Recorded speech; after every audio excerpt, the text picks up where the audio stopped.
Ήταν μαζί της στο κρεβάτι. Ήταν σκεπτικός για λίγο, καπνίζοντας ένα τσιγάρο.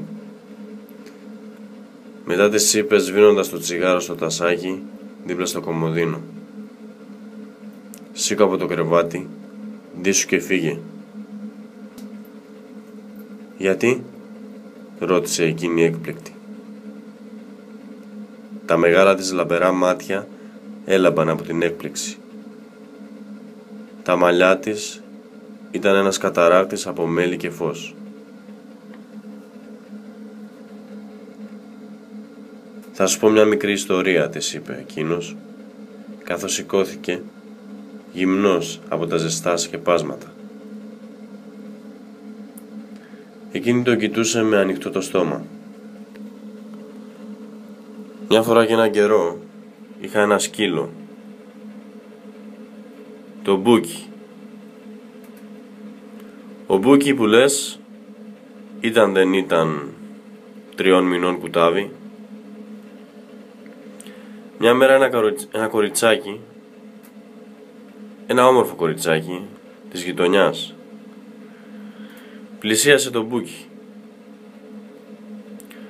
Το κοριτσάκι, όπως όλοι θα περιμέναμε,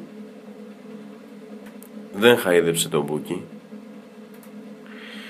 όπως και ο ίδιος ο Μπούκι περίμενε ότι θα το χαϊδέψει το κοριτσάκι. Αντιθέτως, εκείνη πήρε φόρα, το κοριτσάκι δηλαδή, και τράβηξε μια γερή κλωτσιά στο μικρό κρανίο του Μπούκι.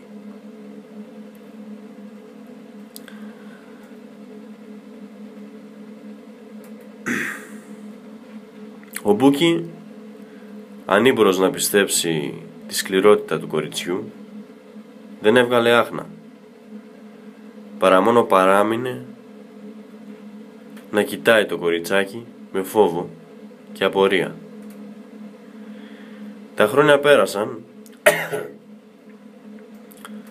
και ο Μπούκι γέρασε. Έγινε 17 χρονών, γέρικο σκυλί πια.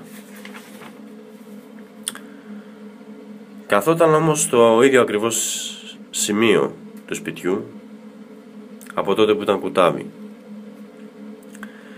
Μια ωραία ηλιόλουστη μέρα το κοριτσάκι, κοπέλα πλέον 25 χρονών, ξαναήρθε στη γειτονιά τα Χριστούγεννα για να δει τους γονείς της. Δεν θυμόταν όμως τον Μπούκι, φυσικά που να το θυμάται.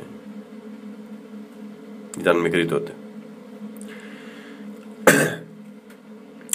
Τα χρόνια της ενηλικίωσης την είχαν μυαλώσει, της είχαν βάλει μυαλό και πλέον αγαπούσε κατά κάποιο τρόπο τα ζώα και δεν τα κλωτσούσε, τουλάχιστον όχι χωρίς λόγο. Η κοπέλα, βλέποντας τον Μπούκι, μιας και ο Μπούκι ακόμα και γέρος ήταν αξιολάτρευτος και όλοι ήθελαν να τον χαϊδεύουν, η κοπέλα είδε τον Μπούκι, τον πλησίασε με την πρόθεση να τον χαϊδέψει εκεί που καθόταν ο Μπούκι και έλιαζε το κορμί του στο χειμωνιάτικο ήλιο. Εκείνος σταμάτησε να μιλάει και άναψε καινούριο τσιγάρο. «Τελικά τι έγινε?» ρώτησε εκείνη και τα στήθη της ανεβοκατέβηκαν από αγωνία. Εκείνος την κοίταξε με βλέμμα ψυχρό.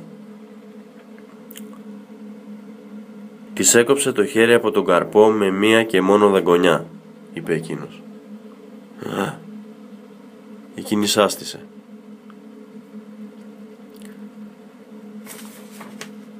«Σήκω από το κρεβάτι, ντύσου και φύγε».